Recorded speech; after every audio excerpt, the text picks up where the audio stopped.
me. My only hope is that I can be there in the room when they flip the switch and take his life. I want him dead. I want the death penalty handed down against him and anyone who helped him. And I will be gleeful on the day it is carried out.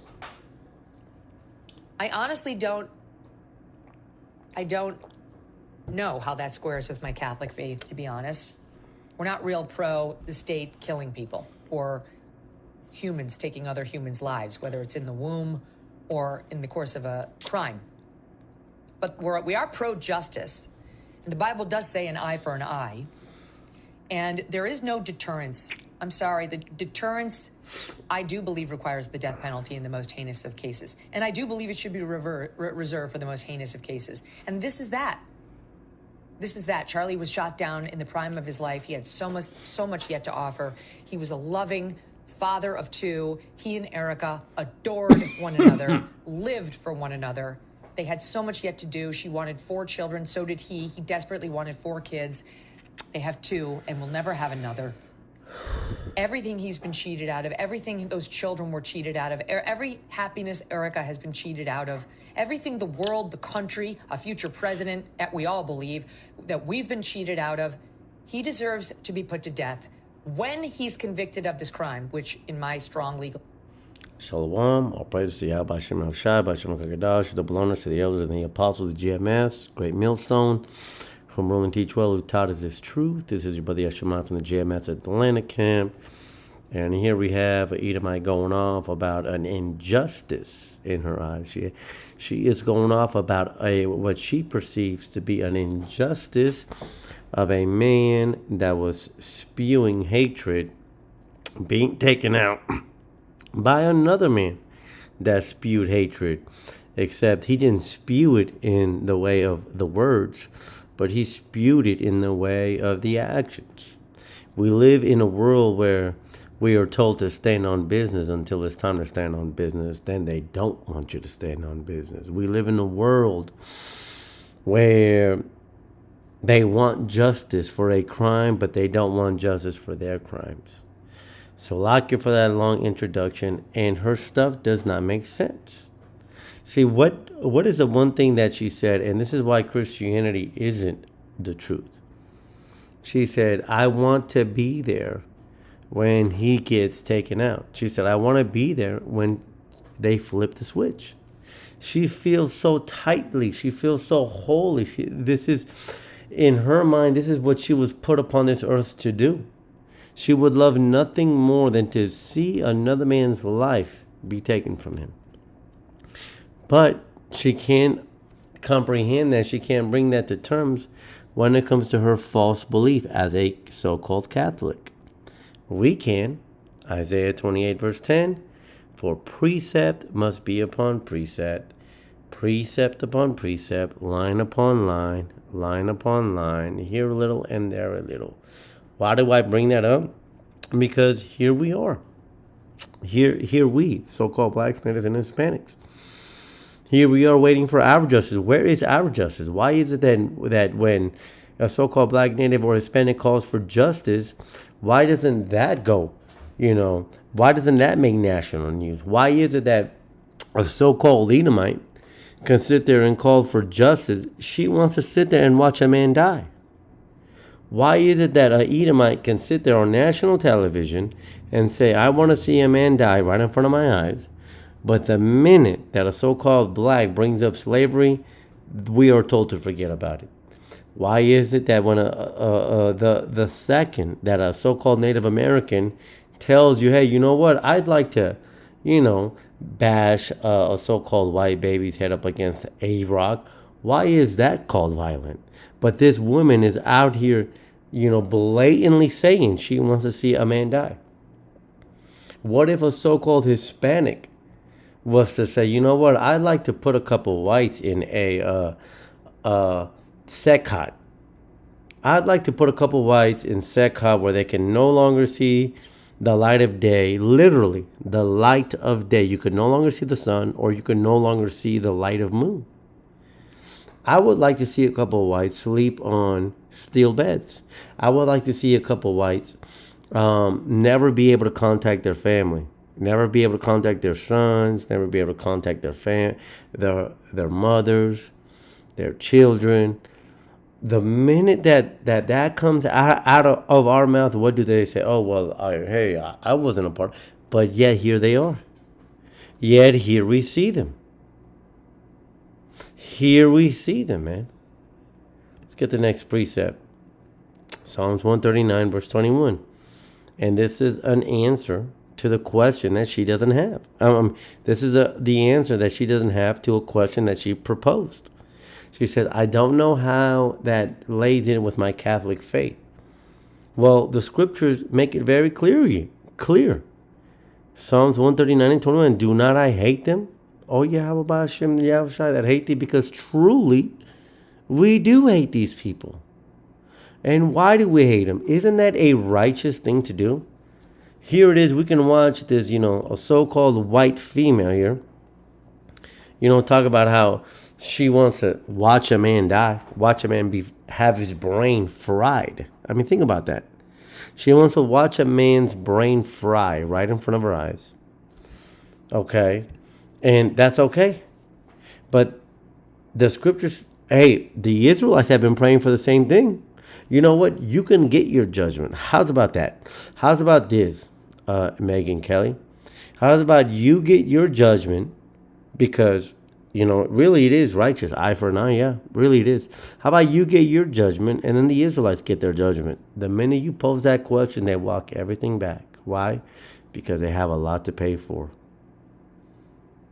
And there is no getting away from that. Galatians 6, verse 7. Whatsoever a man reapeth, that he shall sow. The Most High is not mocked. And these people have reaped nothing but death. These people will go on national television and tell you that they want to see somebody fry in front of them. The minute we bring up the scriptures, this isn't us saying this. Thus saith Yahweh Ba'ashem Yahushai. Do not I hate them, O Yahweh Ba'ashem Yahushai, that hate thee. And that's exactly what they do. They hate them. They hate Yahweh Ba'ashem Yahushai. How do they hate Yahweh Ba'ashem Yahushai? By going against what his words say. They hate Yahweh Ba'ashem Yahushai. Okay, let's say there's a man. He's got 12 sons. You're beating every one of his sons up. Could it be fair to say that you hate that man? Of course it could, because you're beating up his sons. Therefore, you hate that man. These people have been beating up the 12 tribes of Israel, so-called blacks, natives, and Hispanics. And am not I grieved with those that rise up against thee? Have they not risen up against Yahweh Hashem Yahushai? Have they not tried to change the weather? Have they not created GMO foods? Have they not tried to implant you? Of course they have, man. See, everybody wants justice until it's time for them to get justice, man. See, we want justice for our enemies, but we want mercy for what we've done.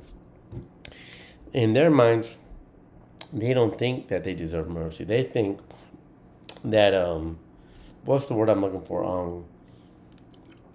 Manifest destiny. They think this is their role.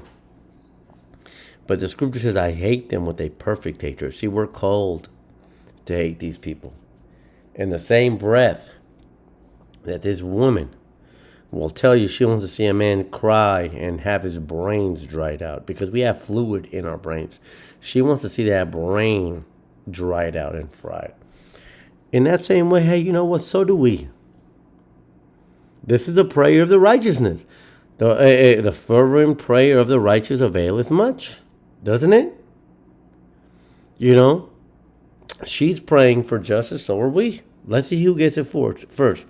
You pray to your gods, and we'll pray to our gods. Let's see who gets it first. Romans 12:19. See, now, I bring this up because we have to bring in the balance. Now, this is absolutely in no way, shape, or form a call for violence against these Edomites. No. The scripture tells us that we're not going to deliver ourselves. Our only hope is in Yahweh Hashem Yahushai. It says, dearly beloved, avenge not yourself. So no, we can go ahead and nip that in the butt. This is not a call for violence, because that violence does nothing. You go on to the next chapter, Romans 13, It tells you that the authorities set in this world are ordained by the Most High. Genesis 27, the 39th verse, is a perfect example of it. It says, but rather give place unto wrath. And how do we give place unto wrath? By not acting out on what we want to do. Instead, setting up prayers. Yahweh, Ba'ashem, Yahushai, Shalak, Rayam, Wa, Ainashim, Wa, Abajim, Wa, Haragim, Wa, Mashapachim, Mokal, Adawamim, Wa, Gawamim, Wa, Ayabayam, Na, Wa, Babakasha, Yahweh, Ba'ashem, Yahushai, the water. That is how you give place unto wrath. Because the scripture said that he would put his words into our mouth, and that our words would become fire, and that the people would become wood, and that they would burn. That is how you give place to wrath. By calling these devils out and by putting prayers upon them.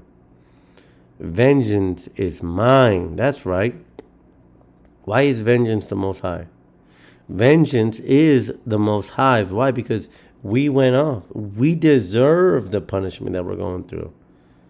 All right? And Yahweh Ba'ashem Yahushai himself has been watching back. The scripture says he's angry with the wicked every day. You don't take away from what the Most High is going to do, man. It says, I will repay, not you. The scripture doesn't say go ahead and repay 25% and then I'll get 70%. No, that's not what the scripture says. It says, I will repay. Repay.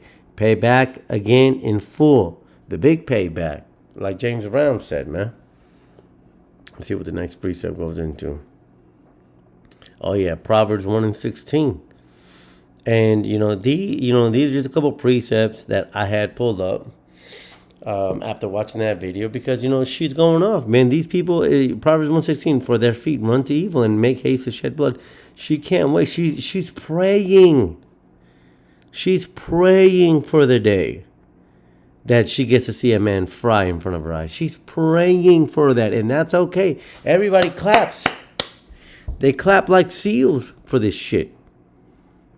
But the minute that a so-called black, native, or Hispanic tells you that we're waiting for the day that judgment comes upon the so-called white man, then all of a sudden, then that's an issue. Make that make sense. Make it make sense where a man can spill hatred, gets taken out, and then you want the guy that took the man out that was spilling hatred, you want him taken out. But then when you weren't spilling hatred, but you were spilling blood, you don't want justice. Make that make sense, man. These people do not make sense, man. The scripture says in Habakkuk, that which is made crooked cannot be made straight. These people have been made crooked. And their crookedness involves them going after every way to seek blood, whether it's of their own or first and foremost the blood of the saints. Does not the scripture say that the whore was drunken with the blood of the saints? And it's still not enough for these people. Not only do they want us to be taken out, they want their own people to be taken out. And so where do our people get the excuse or think that they have a good idea to vote in another so-called white man, whether you be Republican or Democrat? He that is not good to himself, how should he be good to another? These people want their own people dead. You think they like you? Donald Trump, a billionaire who doesn't pay contractors to build his hotels, which his hotels bring in revenue. He doesn't give a fuck about them. They just built up his empire. But he gives a fuck about you, and he don't even know your name. People are nuts. Now, the next precept is Amos 3:2. And why do I bring that up? Because she said, well, the Bible does say an eye for an eye. Yes, it does. What about all the eyes that you guys took from us? What about the eyes in the book of 1 Samuel that the Moabites said that in order for them to be at peace with the Israelites, that they had to pluck our eyes out? What about that eye? See, there is an eye for an eye. There is judgment coming. See, these Christians want to talk about the Old Testament when it conveniences them. We want to talk about the Old Testament 100%. So The Hebrew Israelites, so-called Black, Native, and Hispanic, will go into the scripture and they will tell you, yeah, we went off right here and we deserve this. We went off right here and yeah, this had to happen to us. Jeremiah 17 verse 4, Deuteronomy 28:64, we deserve this to happen to us. We were sacrificed unto the Queen of Heaven. Yeah, we deserve. See, we can go in there. We can back that up. These Christians will go into, oh, well, the Bible does say eye for an eye. Okay, well, what else does the Bible, what else does the Old Testament say?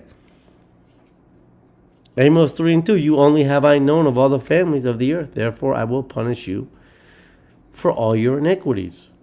So you want to go into the Old Testament. You want to go in there and grab the bag and then leave out like, some kind of hoodlum doing a beer run. Well, hey, while you're doing that beer run, there's a lot of other beers on that shelf. But you don't want to take that other beer that's on that shelf. And that other beer that's on that shelf is Amos 3:2. You don't want to acknowledge the fact that the scriptures talk about there being a separation. You only want to acknowledge the fact that you have a right to kill. Just stop using the scriptures to kill. Because you don't even use the scriptures to kill. Look at what's going on in Venezuela. Look at what's going on in Iraq, Afghanistan. Look at what happened in Vietnam. Look at what happened in Cambodia. Look at what's happening between Ukraine and Russia. Y'all ain't using the scriptures for that. Don't go into the scriptures and then try to justify what you want to do. Don't try to justify the fact that you want to see a man be electrocuted and be burned and fried to death. Don't try to justify that with the scriptures, because when you try to do that, the scriptures cut you. Because you're not included in the scriptures. The only time that you're included in the scriptures, go to Obadiah. Talk to us about that. Talk to us about Obadiah. Talk to us about Isaiah 60. Talk to us about Ezekiel 35. Talk to us about that. Y'all don't want to talk to us. Talk to us about Jeremiah 31 verse 31. Talk about the new covenant and who it was made for. Y'all don't want to talk about that. Y'all want to talk about everything else. Y'all want to talk about shedding blood, but y'all don't want to talk about the scriptures. You want to talk about the scriptures when it only serves your purpose, man. These people are the devil. I got this word here pulled up, heinous. It was a very heinous act he did. What's that word, heinous? It says hateful, odious, atrocious, awkward. Wasn't it awkward when you were bug breaking? Hateful, unpleasant, atrocious. Wasn't it atrocious when you were smashing our babies' heads on rocks? Wasn't it hateful when Yahweh Hashem Yahushai was doling out his punishment and then you came over here and kicked us while we were down? Wasn't it, furthermore, it says hatred, to hate. Wasn't it hateful when you passed the 1990s crime bill? Wasn't that? Isn't it hateful when you continue to separate families? Isn't it hateful when a man is building up your empire, building up your hotel, which is going to generate hundreds of thousands of dollars throughout the year? Isn't it hateful when a man is working to build up your landscaping company and you decide to say, you know what? I'm going to split you in your family up? Isn't that heinous? See, they want to talk about heinous, but they don't want to talk about heinous. Because the minute heinous gets brought up, they scrub it from the textbooks. That's how bad it is. And then the minute that heinous gets brought up, and then the minute that it gets scrubbed from their textbooks, then they call it, what's that word that they called it? When they were, what's that word that they called it? Fuck, brain fart here. You know that word? Fuck, I got a brain fart. It was like, they called it self-hate. Fuck. It's gonna come to me. Hold on a minute. Fuck, it won't come to me. You know what I'm talking about, though. Like when the truth was trying to come out through the history books. Black crime, criminality. I forget the term. Black something.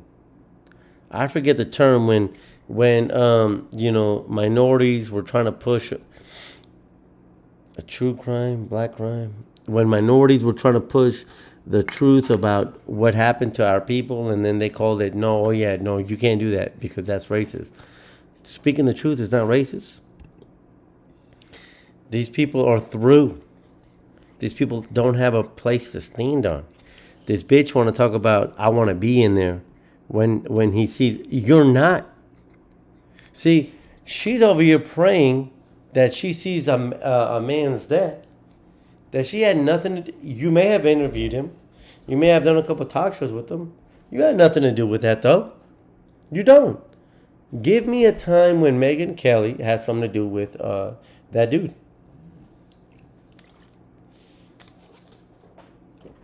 There is none. But you know what? That's the separating thing. We have Isaiah 26, verse 20. We have hope. See, this female dog wants to see a man burn. She don't got no hope for it. We do.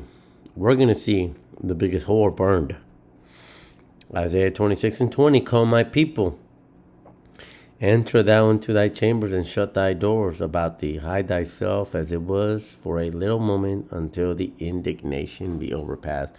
Just as this female dog is upset about a man that got taken out, the water Yahweh, so will we be hidden in the chambers of Yahweh Ba'ashem Yahushai until the indignation is past. And what does the scripture further say in Psalm 91 verse 8?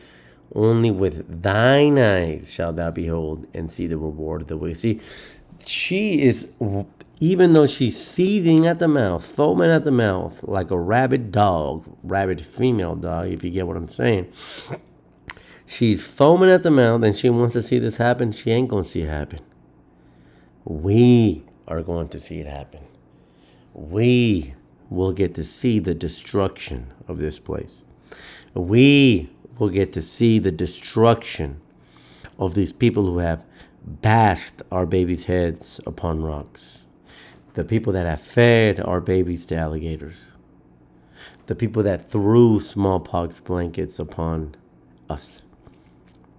We will get to see the justice that we couldn't take upon ourselves because we were not called to do that.